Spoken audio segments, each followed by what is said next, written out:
The woman first used her phone to record evidence of her husband's affair. She then returned home and called the bank to freeze all of his bank cards. Right after that, she sold the house they had lived in for 7 years for far less than it was worth. When her husband came home that evening, he was shocked when a muscular stranger opened the door. He stepped forward to confront the man, only to be badly beaten. With his face bruised and swollen, he called her to ask what exactly was going on, but all he heard was an automated message saying that her phone had been turned off. What he did not realize was that he had brought all of this upon himself. It turned out that a month earlier, on their wedding night, the husband took advantage of his wife's night blindness and secretly had his best friend take his place in their bedroom and spend the night with her. As for the husband himself, he had decided to fly to Bali with his first love for their honeymoon. But what he never expected was that the woman had already seen through every one of his little tricks. Even the night blindness he thought she still suffered from had long since been cured. Instead of exposing him on the spot, the woman actually spent the night with her husband's best friend and did what any newlywed couple would do. Early the next morning, the man who had spent the entire night with her had already disappeared without a trace. Before the woman had even recovered from the shock, she received a message from her husband. He lied that a problem had come up at the company's overseas branch and that the board had sent him away on a month-long business trip. He told her to take good care of herself while he was gone. The woman knew that her husband had not gone on a business trip at all. He had taken his first love to Bali to party and enjoy himself.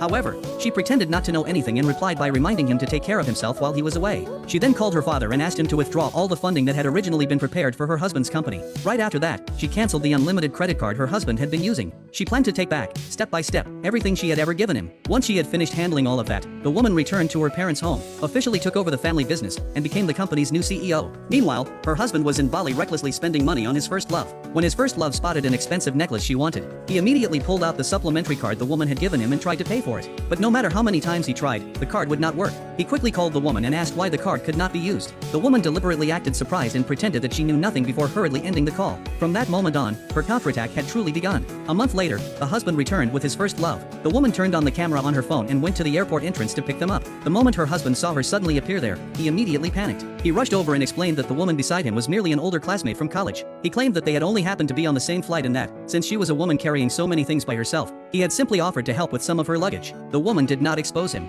Just then, the husband suddenly received a phone call. The caller told him that all the investments his company had already negotiated had been cancelled and that the company's stock price had begun plummeting. The husband immediately lost his composure, abandoned both women, and rushed to the company. His first love then took the initiative to reveal her true identity to the woman. She smugly bragged that for the entire past month, the woman's husband had stayed by her side every single day and had been unwilling to leave her even for a moment. After saying that, she deliberately exposed the hickey on her neck. She thought this would upset the woman, but the woman did not care at all. Instead, she said that most men at least found young and beautiful mistresses, while her husband had somehow chosen an older woman. After hearing this, the first love's face turned deathly pale with anger, but she had no idea that the woman had secretly recorded their entire conversation. That very day, the woman sold the house where she and her husband had been living. Back when they were dating, she had wanted to protect her husband's pride while also testing his character, so she deliberately sold her large villa and bought this 2,150 square foot home instead. Now, just looking at the place disgusted her because trash like her husband had lived there. She decided that completely